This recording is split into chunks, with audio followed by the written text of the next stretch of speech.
everyone, and welcome to Marketing and Sales Over Cocktails, the weekly podcast that helps you grow your business, improve your life, and enjoy yourself along the way. I'm your host, Allan Langer, and every week we try to bring you the best thought leaders, the best business leaders, and the best minds out there to help you succeed in business and in life. So sit back, relax, grab your pad, your pen, and your favorite beverage, and enjoy the next episode of Marketing and Sales Over Cocktails.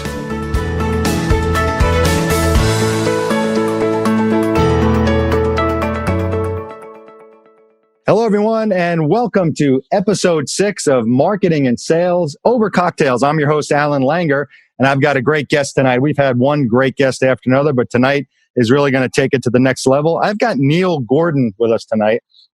Neil is a communications expert, and you've probably heard of him already, but I'm going to let him talk about himself a little bit. But just to tell you a little bit about the quality and what he's going to bring to the table tonight, Neil is not only a communications expert, and he kind of focuses on speaking, but that's kind of just the surface of what he does. And I'm going to have him get into that a little bit.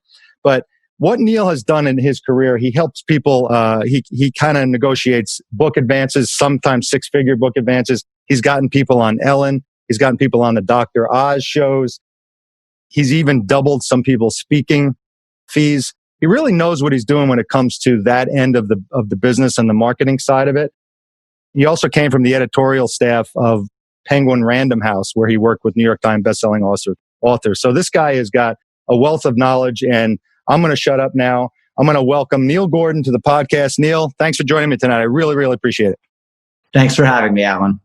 So we were chatting before we pressed the record button here, and I was talking about, your communications expertise, and on your website and on your LinkedIn profile, it says, you're helping experts become the face of a movement. And you kind of, it's all encompassing with speaking and elevator pitches and just helping people with their communication. Why don't you tell us a little bit about what you do and how you help people in that regard? Yeah, we can look at this, Allan, from a fairly high level and then explore how it impacts people more day to day. But the main people I tend to work with and who do my courses and all of that tend to be people who are somehow wanting to change how we as a population solve a problem. As in, if somebody is fed up with the sleazy, slimy way that people market themselves and the kind, I like just trying to like manipulate people into buying things they don't really want and using all of these fake tactics in order to do that. And there's a fundamentally different approach that they want to marketing, and they're going to go speak at a conference when we can have conferences or do a virtual telesummit or write a book on it or whatever. What they want is to learn what I recommend around how to persuade other people of the value of that idea. That basically you want people to get on board and buy into this different way of doing things that you're trying to get people to do. Mm-hmm. And it's often because it's so disruptive, it's hard to get people to believe that that would actually work or that it would be of value to explore and whatnot. And so I help them to rein people in a way that is more on the level and promise them something really awesome and then deliver something really awesome. And that delivery leads to these kind of aha moments that say, oh, I can see how that really would happen. What's your name again? Or can I get your card? Or can I buy your stuff from you? Or whatever it is. They want to go deeper because of this other way of persuading people when there's this disruptive element to it. So I like to call it generally it's persuasion without everyone needing a shower afterwards. The metaphor of not needing a shower is very big for me. Yeah. I just hate that sleazy, icky feeling when you try to persuade someone of somebody and they go with it, but it's just like, oh, I just feel yucky afterwards, that sort of thing. It's the perception of salespeople. I mean, that's what I wrote. That's why I wrote my book. It's about, how to be the salespeople that actually people want to meet with and not want to take a shower with after they're done with them. I should have talked to you before I actually published my book last year. I probably would have had a little more a bunch more sales than I did now, but it did do pretty well actually. So this is great stuff. So Neil sends out this, just so the audience knows, Neil sends out this, it's probably weekly, right? You do a weekly email, maybe bi-weekly, you send out an email to your list. It varies. Lately, I've been emailing my list a bit more often because we're both managing how to show up in business and also things related to the racial conversation and how we can show up and communicate during these charged times, and also, of course, the pandemic. And so it's, for me, a bit more frequent. So the reason I bring it up is everybody gets a million emails in their inbox every day. And we probably delete them or they go to spam. Neil's is really one of maybe three, that I actually read from start to finish. I actually get excited when I see him in my inbox because everything he says is so on point. And he wrote an email. I want to ask you a couple of things. You had two recent ones, but the one that really sticks out was the one you mentioned, the shower. You actually wrote an email saying after talking to this guy for 5 minutes, you needed to take a shower. Take us through that thought process and what perpetrated that email. All right. So not too long ago, this was probably right in the middle of the protesting. Yeah, it was in the middle of the protesting that was going on. It was only a few days after the looting had happened across the country, that one weekend, the weekend following George Floyd's murder and whatnot, that I had been reached out to by this guy on Facebook who we had a few friends in common. I had never heard of him.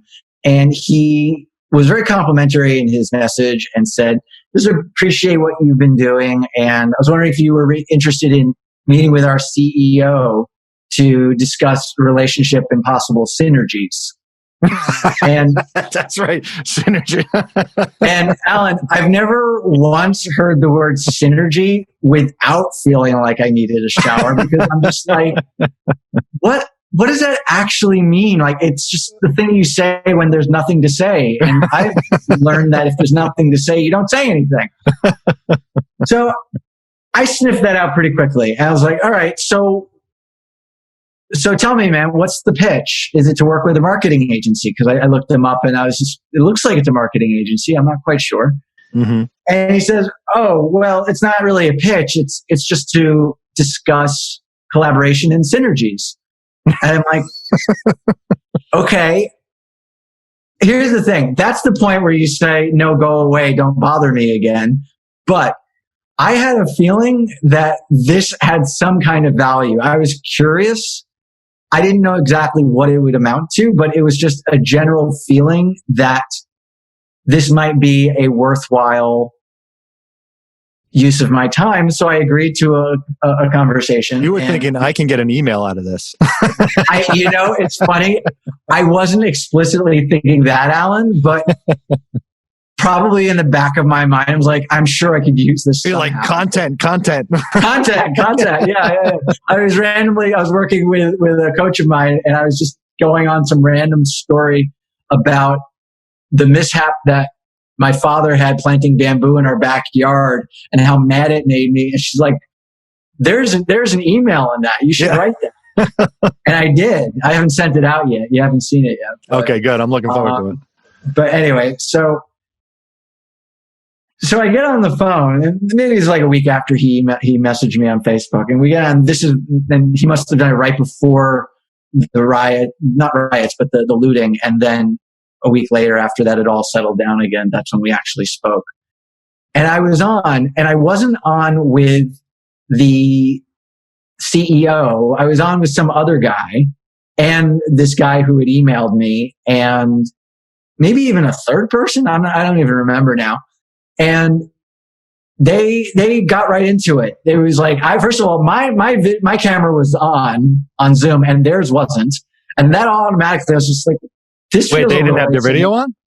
They didn't have their video on. I was just wow. And so I was just sitting there, my little thumbnail and stuff. And they did put the screen share on at one point to show me stuff. But it was just like right off the bat, I was like, there's something off here. And they were saying, all right, we're not selling you anything. We just want to build a friendship or a relationship. We just wanted to get to know you a bit better and all of that. And they asked me a couple of questions about myself. And without even responding or without even saying anything in response, then they went right into like a 20-minute pitch. Wow. First, really like a high ticket kind of thing, a 5-figure monthly retainer or something like that. and then a much lower thing. And I'm like, all right, I started off right off the bat with what's the pitch?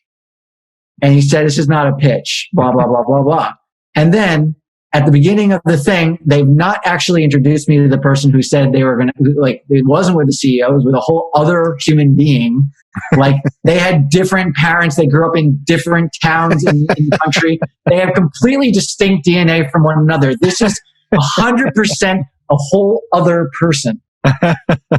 And then there's like, we're not going to pitch you. We're not selling you anything. We just want to get to know you and all that. And then they get to know me the most minimal level with no back and forth, no curiosity about it. Wow. And then they spend the rest of their call trying to sell me some stuff.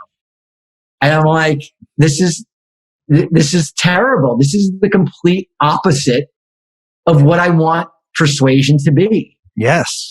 When I get on a sales call, I want to lay out, this is what I propose we talk about. We talk about this, and that.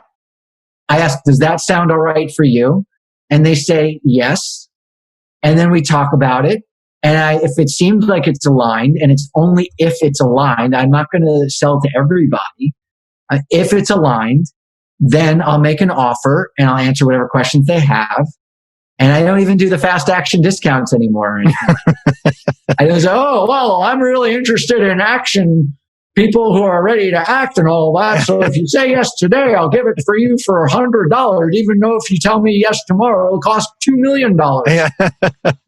And I'm like, no, I'll be realistic. I'll say, look, I have to make sure I manage my bandwidth. So I'd like you to let me know by next week can you do that? Right. And if they don't let me know, I don't even chase them down. I just do the thing. So being transparent, being conscious and intentional about the whole thing, and people, amazingly enough, still want to work with me. Yeah, what a concept, right? Actually being a human being and selling at the same time. Yeah.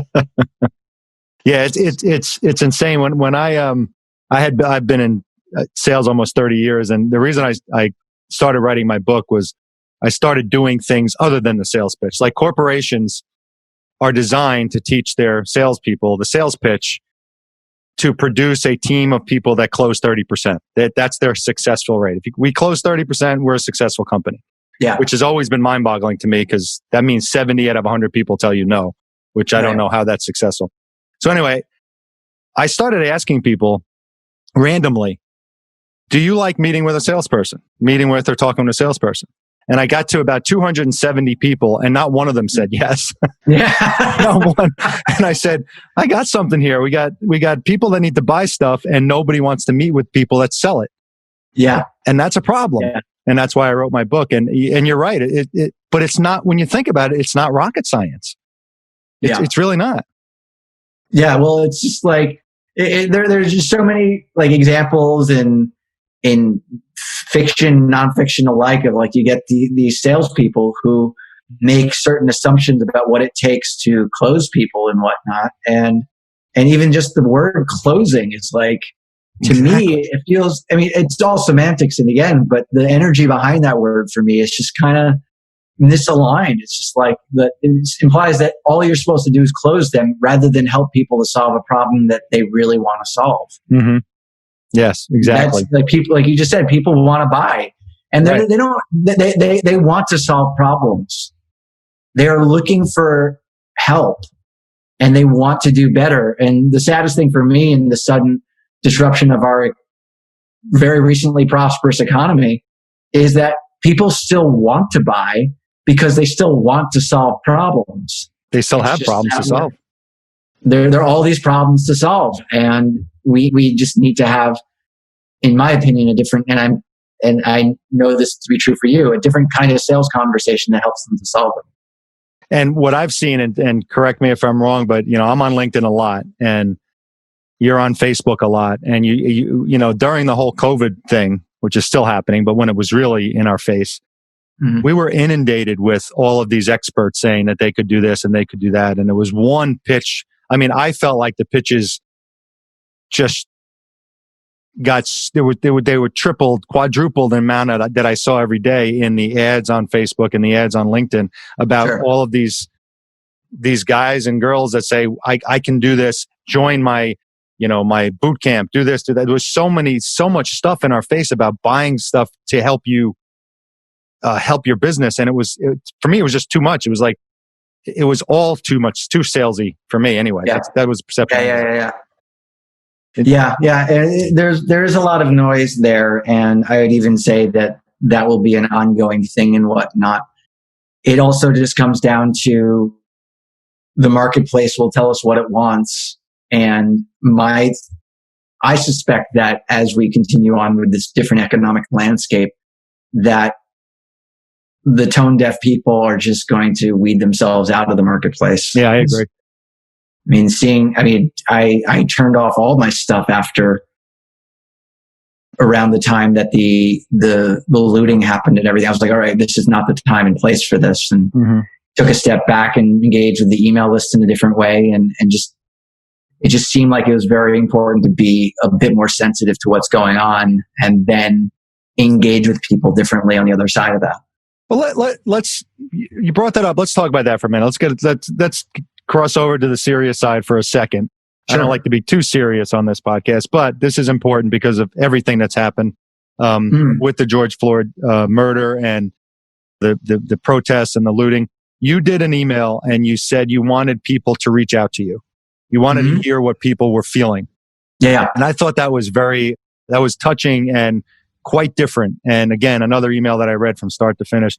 What was behind that? And actually, what was the result of it once you finished that? I appreciate the question, Allan, because what was happening, to give everyone some context for the timing of that particular email, the way it worked was that George Floyd was murdered on a Monday, and then that following weekend was when the looting was at its peak. And the Monday after that weekend, I realized what we were up against, but that was aided by my actually taking a seminar. I paid money for a seminar that someone I knew and respected wanted me to do it. So I gave it a shot, and it was with a person who was, I feel weird describing this. And so I'm going to go for it, but I just want everyone to know that this is kind of an uncomfortable thing for me to bring up because I'm a little fearful that it will come out wrong or something, but I'm going to go for it anyway. Okay. The seminar was about helping white coaches to show up in response to what was going on. And it was being given by a person of color. And I was uncomfortable with the premise of the workshop, of the seminar, but the actual content there was something about it that made me feel like I should be embarrassed to be white or something like that. There was a very mild level of shaming that I experienced in it, which maybe wasn't the intention, but it was just how I experienced it. And for a moment, or a long moment during that thing, I suddenly felt some doubt. I mean, my work is to help people to show up, find their voice, communicate it in a way that's persuasive and meaningful and heart-centered. But I was suddenly having a moment of self-doubt. That is my sense of the world off in some way, that everyone is so over the moon about this workshop and I'm just not having it. Like, this just doesn't feel helpful to me. And I did a little bit of soul searching that Sunday night. It happened I watched it on a Sunday afternoon.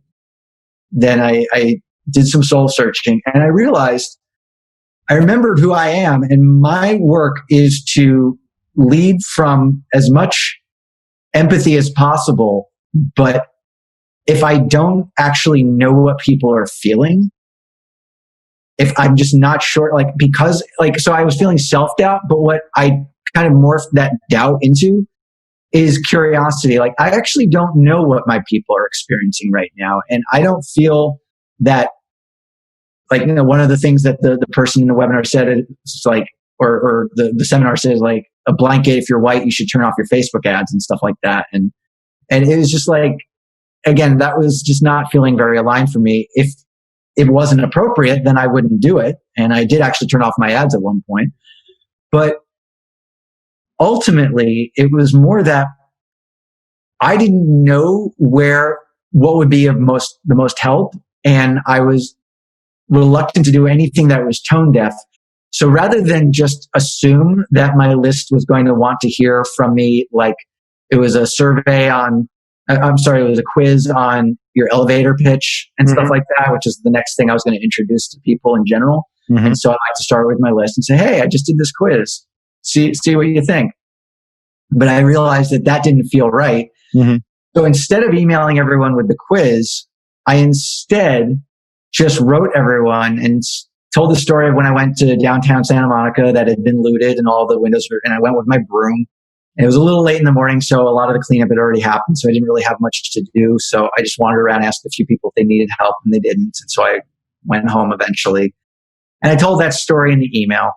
And I just said, I don't want to just be a person standing there with a broom with nothing to do. I'd like to help you guys. I don't know what it is that would help you most right now because of everything that's going on. I gave a few options. I was going to send this quiz out. Would you still like to see that? Or would you like to get emails as usual? Or would you like to get on a Facebook Live maybe and we can talk about this and I can answer your questions? And a few people said each of those things. The most people said that they would like to do the Facebook Live, which we did do a couple of days later. But the one thing that was much more significant or apparent from all of the responses, and I responded to 170 emails over the next 36 hours. I said, write me back and tell me. I didn't have a survey. I like surveys. I use them, but I write me back personally. I'll write you back personally. Yeah, I remember that. I remember seeing that. Yeah. And so 170 emails later, I came to realize, and it would actually, after I wrote about this, and I can get to that in a second, but in the end, it was probably closer to 200 emails now that I think about it, because others trickled in. But in those first 36 hours, 170 emails. And the thing that became apparent is what people wanted most was to feel seen and heard. People didn't write me back, a lot of them, and say, oh, I'd love the Facebook Live, or I'd love to see the quiz anyway, or whatever it is. They wrote me back with their thoughts. They wrote me back and said, here's what I ultimately think we should do, or how I feel about this, or what I'm afraid of, or whatever it was that was alive for them in that moment. And I wrote them all back. And I said, I understand. And I didn't just do a canned response. I was really tired at the end of it, but I did it. It's not scalable. It's not something I could do every week or anything. Right. In these times. And so then when I realized how much of a theme that was, I have a column with Entrepreneur and I wrote an article about it. And Entrepreneur put it on the homepage that morning. And when it published it was above the fold. And like when you go to the site and it's right there. Right there, yeah.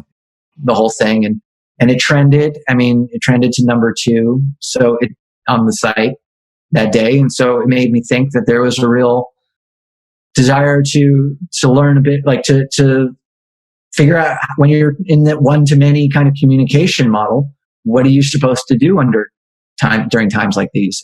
And I just appreciated the way everyone showed up, and I appreciated how they took the time to share because they put a lot of thought into it. And I did what I could to put thought into it as well. And yeah, and I really feel like it was an important thing to do, regardless of business and anything like that. It was a good opportunity for us to all be human beings, especially in the context of email marketing, which is often so impersonal. Right. And I think it was such an impact from your list standpoint because you initiated it from an empathetic side, and also you were genuine. There wasn't a sales pitch behind it. There wasn't like, let me do this so I can get some more people on my email list. You were genuine about really trying to find out how people thought, which is, being genuine in sales is not a pretty common trait, and right. In marketing as well. And if you can do that and you are genuine, you are empathetic, you're just ahead of the game. That's how I feel about it. Yeah. If you're going to practice curiosity or practice empathy, it really helps if you honestly want to hear what the other person has to say. Yeah, you actually want to hear it. You want to hear it. And so if you don't want to hear it, well, that can be a slippery slope. I mean, we all have bad days. I mean, we're not superhumans. We are humans. And so there are going to be days where we're going to act curious and maybe not really be into whatever it is to say. But if we don't ask, then maybe we're never going to hear something we are interested in. It's hard to say. I mean, we can be as idealistic as we want, but there are going to be days where we just don't have quite so much energy for the authenticity. But if that's our intention at the very least, and we're trying, I'd say that that's a really good start. That's a really good start. Yeah, there was a one of those sales comic cartoons that I saw. It said the guy was at the front of the room and he's pointing to a board and he said, "Okay, gentlemen, empathy is the most important thing in sales. Once we learn how to fake that, we're all going to be successful." Yep, exactly. That's sales in a nutshell right there. So, okay. So, well, thank you for doing that from someone who was on your list and read it. I really appreciated you doing that and talking about it. So let's get back into helping some of our listeners here. So we've got salespeople here. We got marketing people here. You also did an email about an elevator pitch, and I really want you to talk about your elevator pitch tips, because you were so on point with this, because so many salespeople don't know how to shut up. They don't know how to give an elevator pitch. They don't know how to tell people, just capture their attention in 20 seconds or less. So what's your tips on that? This is a topic, Allan, that's very near and dear to my heart, because you just said 20 seconds, and that might actually inspire a bit of incredulity among some of our viewers and listeners, because it's hard to imagine that you could say anything of any real substance in such a short amount of time. What most people do, let's say an elevator pitch is inspired by the question, "What do you do?"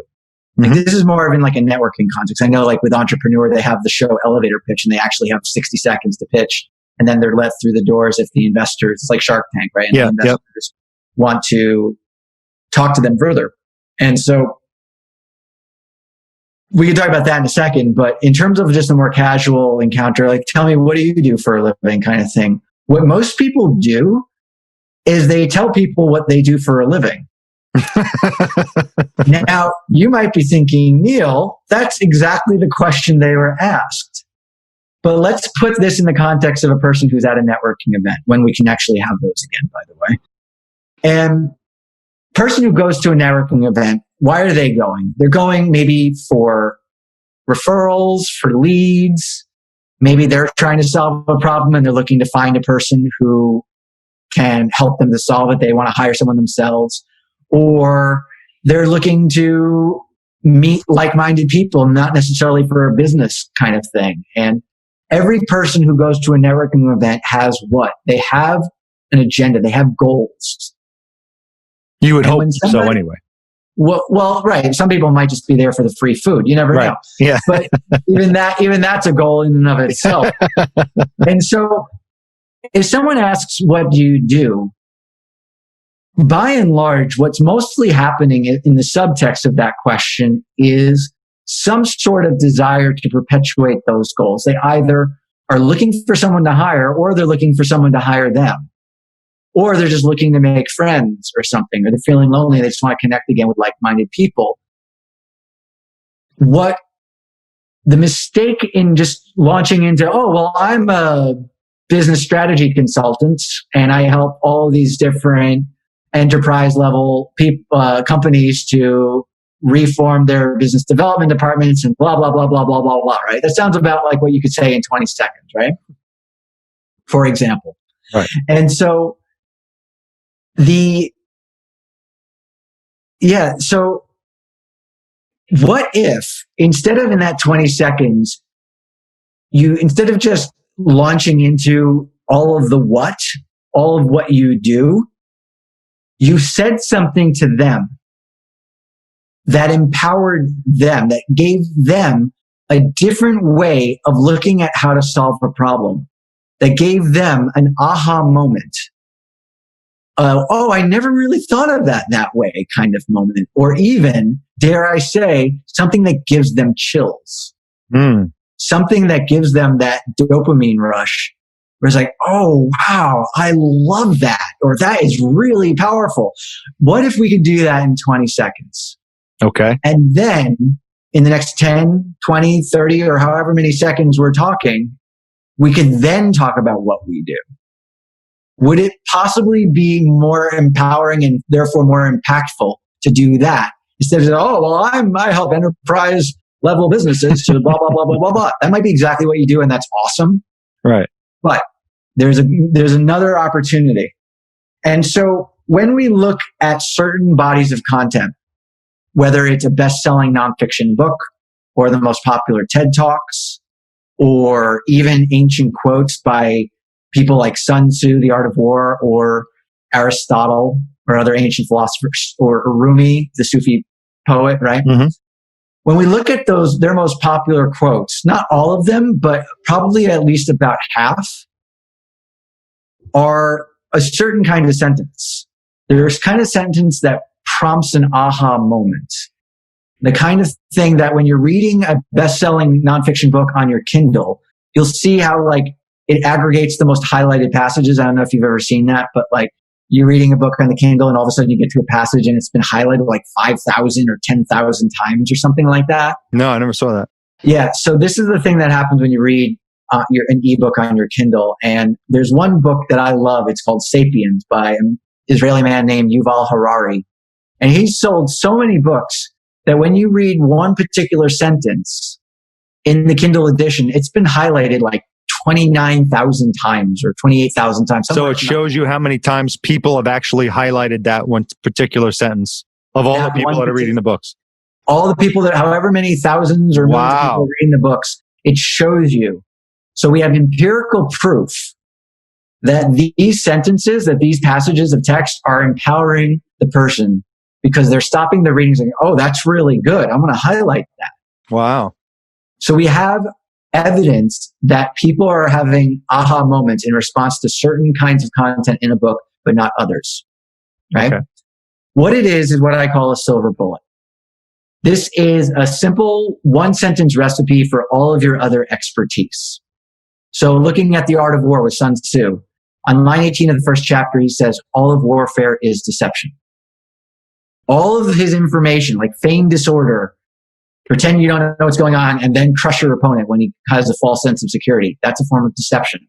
When we look throughout military history, some of the most notable military victories are not based on having sheer force of numbers, but because one general deceived the other one and the whole thing. There's this famous story of, I think, Stonewall Jackson deceived the Union Army with 10,000 soldiers, and they duped 50,000 soldiers into thinking there were 200,000 Confederate soldiers, and then they won the battle kind of thing because the Union Army retreated. All of that gets explained in one sentence. And if you look at Sapiens, I'm still in, once I say these sentences enough, they're completely natural, but this is a more recent addition to how I explain this. So I just need to take a moment to at least paraphrase, if not say it verbatim.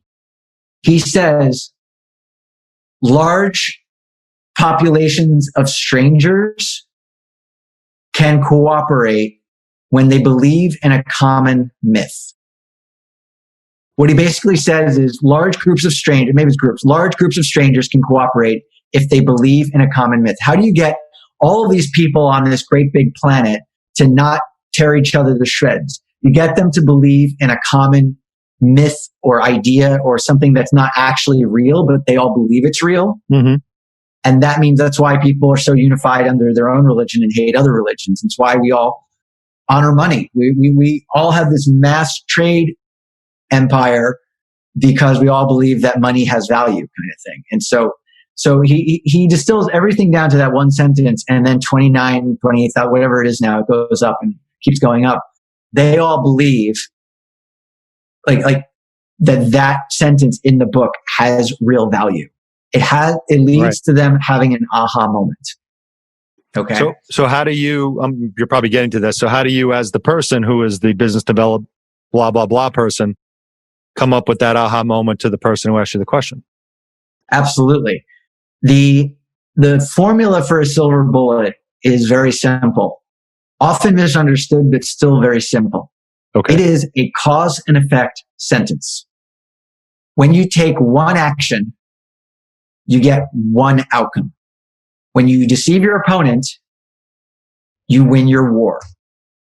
When you get a large group of strangers to believe in a common myth, you get them to cooperate on a massive scale. Okay. And I mean, TED Talks, Dan Pink's The Puzzle of Motivation, 20, 30 million views, whatever it is. And he says, the secret to high performance, he's talking about motivating your workforce, right? Mm-hmm. The secret to high performance is not rewards and punishments, but that unseen intrinsic drive to do things because they matter. So if you want to motivate your workforce, if you want them to optimize their performance, that's the outcome. You get them to believe in whatever they're doing in a way that it matters. You get them to believe their work matters, basically. Mm-hmm. A single action that leads to a single outcome, and not three actions that lead to three outcomes, or one action that leads to three, or 3 to 1, whatever it is. 1 to 1.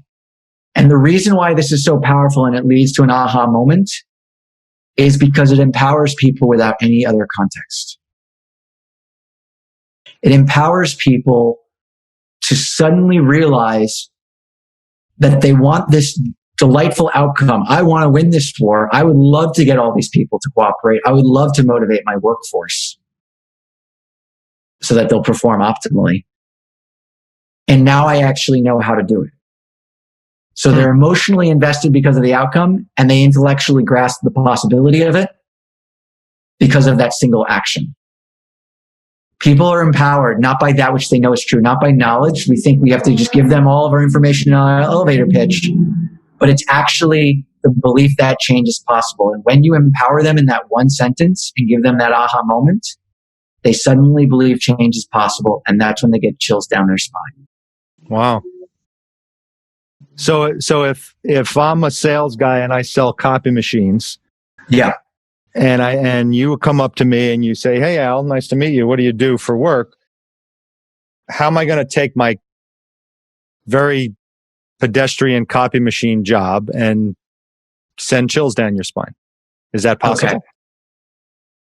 So then we get to the actual way to frame the elevator pitch. Okay. What I would want you to do is, instead of starting with your solution, your copy machine, or even starting with a silver bullet. And by the way, no deference to copy machine salespeople. You're all great. I just didn't want to throw anyone under the bus. I'm just using that as an example because there's a lot of you out there. Of course. Oh, absolutely. And we'll get to a very interesting part of that conversation around copy machines as it relates to the silver bullet concept. Okay.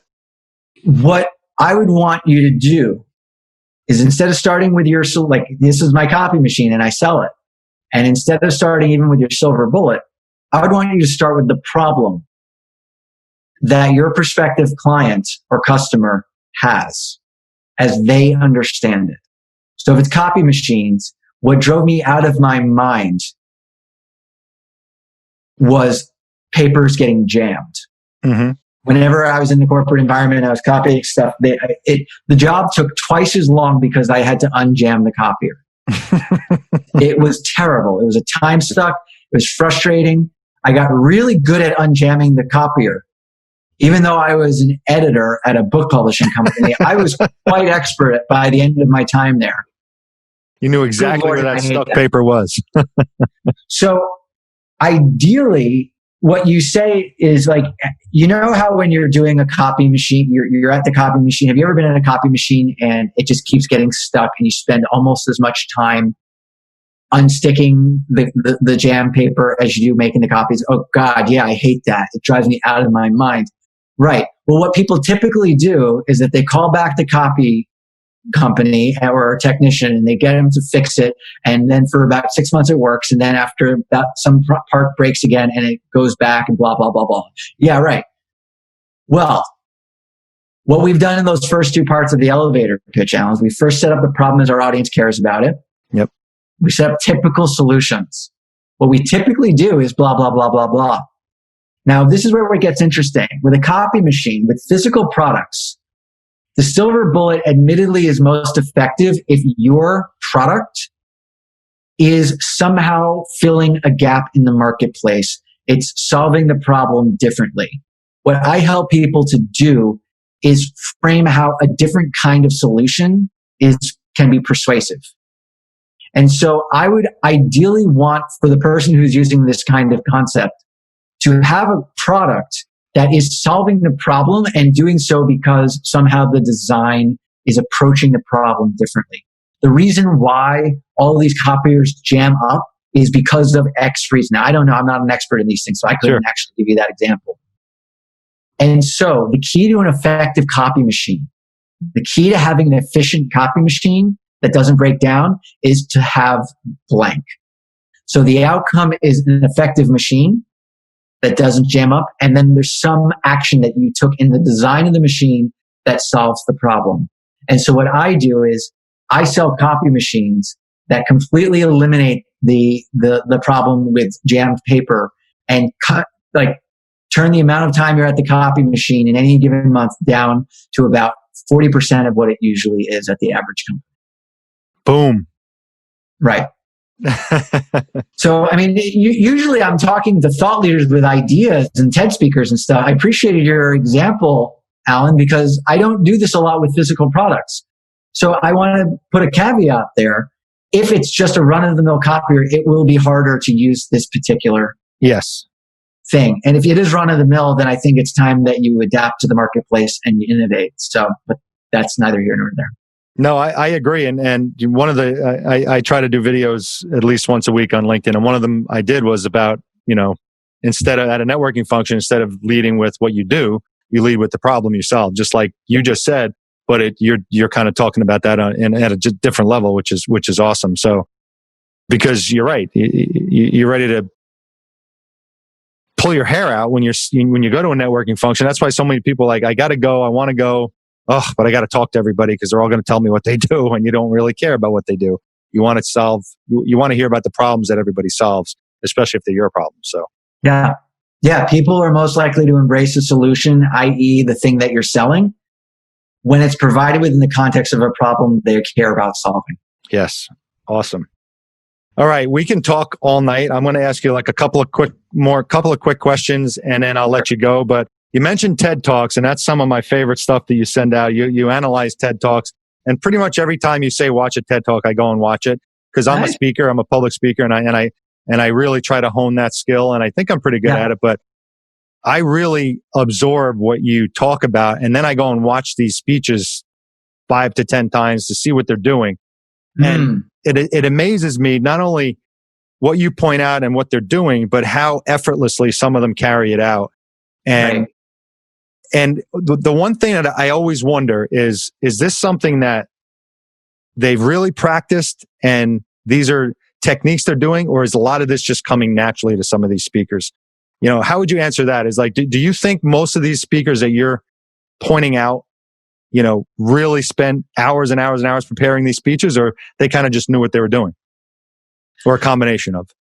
I would, with most things, Allan, I'd say that it's a combination. I know, having read up on some of the origin stories of these talks, that there are people who really, really applied themselves to their talk and just worked on it for months and months, and they labored over it. And what's interesting is I like to talk about how 46 of the 50 most popular TED Talks have a silver bullet.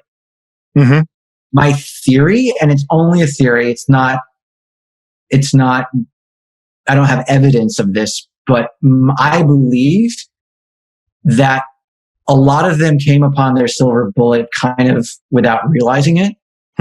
They said it, some of them really build up to it very strategically, and I believe that they know what they're doing in that regard, but a lot of them just kind of say it, and I don't necessarily know, especially because some of them have the silver bullet, but they've just kind of slipped it in there somewhere. And there's not a build up, or there's not you really need to make sure you pay attention to what I'm about to tell you kind of moment. Right. Dan Pink, who I just mentioned on the Puzzle of Motivation, he very explicitly builds up to his silver bullet as a mystery, where for 2/3 of the talk, he's saying there's a mismatch between what business does, what science knows and what business does. And he says it several times before he reveals the silver bullet. The mismatch being that they think that to succeed in business, they need to use carrots and sticks, rewards and punishments. But they really need to cite that sense that what their employees are doing really matters. And he very consciously built it up. So my theory is that it's probably about a third of them really know how to very deliberately manufacture or engineer a speech that's meant to have a certain effect and then does. And the other 2/3 are probably, they might be hiring somebody and just doing what they're being told to do, or they might just kind of happen upon a great speech without realizing it. Yeah. I think it'll be all walks of life in that regard, but I'd say that fewer than half are incredibly strategic about it. Yeah. Have you read, you probably have, the Carmine Gallo's book, Talk Like Ted? Have you read? Yeah. Right. Yeah. And Amanda, what is Amanda's name? She's a street artist / musician. And she tells, like, Carmine Gallo tells that story of how hard she worked on her speech. Exactly. And I loved how he watched so many and broke it down to, this is what the great speeches have. They all had these in common, you know, and the one thing that I took from that, and I moved over to my sales training, is, you know, the pathos, logos, and ethos, you know, emotion, statistics, and authority. You know, so many salespeople spend 80% of their talk and their pitch about the statistics of what they're selling. Then they talk about the authority of the company and of them, and they don't spend any time on emotion. Where emotion, the most popular TED Talks of all time, I think, are like 65% emotion. And you go from there, and some of them are 80%. They tell stories and they get you involved. And when you do that, you just become more successful in your communication. Yeah, I very much like to encourage people to marry emotion with intellect in a cohesive flow, simply because I feel that having an intellectual justification for the heightened emotions that a viewer might be experiencing is a really nice grounding practice that helps. Again, my whole work is helping people to believe that change is possible. And from an earnest, heart-centered place, like I said before. Right. And so the intellectual justification helps. It's like the silver bullet, the why married with the what. The why is the outcome and the what is the action that you take to get to that outcome. It's a marriage of the two, because you want that emotionally compelling message, and you also want it to be intellectually justified so people move forward with it. They actually, the belief comes from the marriage of the two. So I agree with you that there's that blend. Yeah, absolutely. And the intellectual. All right. Well, we are pushing an hour or close to it. The time has gotten away from us, but you are awesome. Again, I can speak to you all night, but I ask all my guests to, we end with any tidbit that you want to say. And I know you said so much tonight, but we got marketing people, we got salespeople. What would be your nugget to leave them with? Like, here you go, guys. This is my one little nugget. Take this with you tonight. What would that be? I hate to put you on the spot, but I always ask that. I have a story, if you'll indulge me. Of course. I love stories. All right. Please. Going back to this past November, I'm sad to say that I buried my father. And my condolences. This was a pretty significant blow for me, because he you know, that one person you can just talk to, even if there's nothing to talk about, and it just helps you to not feel quite so alone in the world, that sort of thing. That was my dad. And that was a real crippling blow. And I happened to already be on the East Coast where I grew up in New York. And when this all went down, so I was there, and I didn't need to do extra travel I was there when it happened in the hospital, and I arranged with some family members the funeral and everything like that. And the funeral came a couple of days later, and it was a fairly liberal interpretation of Jewish tradition, because I was raised in a Jewish family and whatnot. And I got up after my siblings and and his brother got up and spoke. I spoke as well. And when your son is a communication and speech expert, you're going to get one whopper of a eulogy. This is not whatever I was going to say. I was going to do it deliberately. I wasn't going to just ramble. I was going to honor my dad because he was so immensely supportive of my work and he was my absolute biggest fan. And so I started with a story of how when I was a kid, I was at the supermarket with my dad and there was this big open vat of jelly beans in the produce section. You could pay for it by the pound. And my dad just went up to it and said, "Hey, jelly beans." And he just started taking a bunch and eating them out of the bin without paying for them. And I thought it was half hilarious and half mortifying. But I started telling the jelly bean story. And my aunt, his sister, was sitting in the front row, and she's the very embodiment of a Jewish lady from Brooklyn. I'm telling the story, the jelly bean story, and she blurts out loud, "That's the story you're gonna tell?" She did this at the eulogy. At the eulogy, I'm in the middle of my eulogy, and she does this. And I made brief eye contact with her for a moment, and then I just plugged ahead. I just went for it. But then after I finished the jelly bean story, I explained how that demonstrates how my dad was a person who lived not the way he was supposed to, the way he should, but the way he wanted to. He was a man who did what he wanted, not what he should do, what he wanted to do. And he was also a sixth grade teacher for his career, and he would be given all the troubled kids, the problem kids, who would be delinquents and whatnot. And he created these amazing classrooms, and they wrote plays together. They performed them for the schools, and they created commercials, and they had sharing circles every morning. It was just a great classroom. And he made them stars, and they loved it, and they got along, and it was a positive environment. And other people would have said that he should treat them like delinquents, but he treated them like stars. He was a man who didn't do what he should do. He did what he wanted to do. And so my eulogy essentially made the point, as the call to action to everyone else, to use my dad as an example of how to live one's life, not based on what we should do, but rather what we want to do. And that we could honor his memory by doing that. And by the end of the speech, my aunt, who was just incredulous over the jelly bean story, was kind of like tearing up, and she had this warm smile on her face. And a week later, she called me. I was back in LA at this point, and she called me and just wanted to recognize how much she appreciated what I said at the funeral, because it helps her appreciate her brother in a whole other way. She had a very different, she was empowered. She had a nourishing experience from that eulogy, and yet she started it from a place of incredulity. Yeah.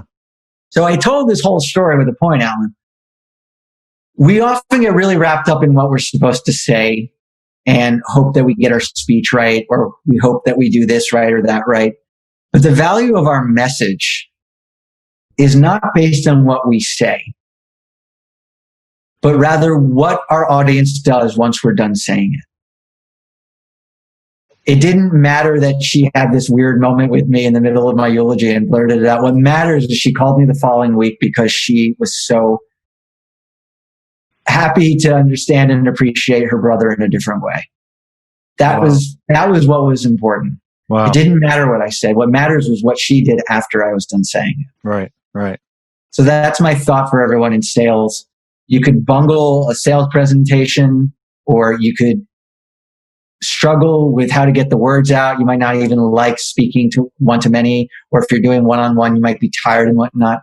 But if what you do ultimately has a positive impact on others, that's what matters in your communication, is that becomes a vehicle for that having happened. Wow. Well, on that note, I should keep you on for another hour, but I won't, but I could. Neil, I really want to thank you for joining us tonight. This was amazing. I hope everyone really enjoyed it as well. I am going to thank you once again, and really enjoy the rest of your night over there in Los Angeles. Thank you again, Neil. You have a good night, and I'm going to say good night to everyone who's been listening. This is Allan Langer with the Marketing and Sales Over Cocktails podcast, and we will talk to you all next time.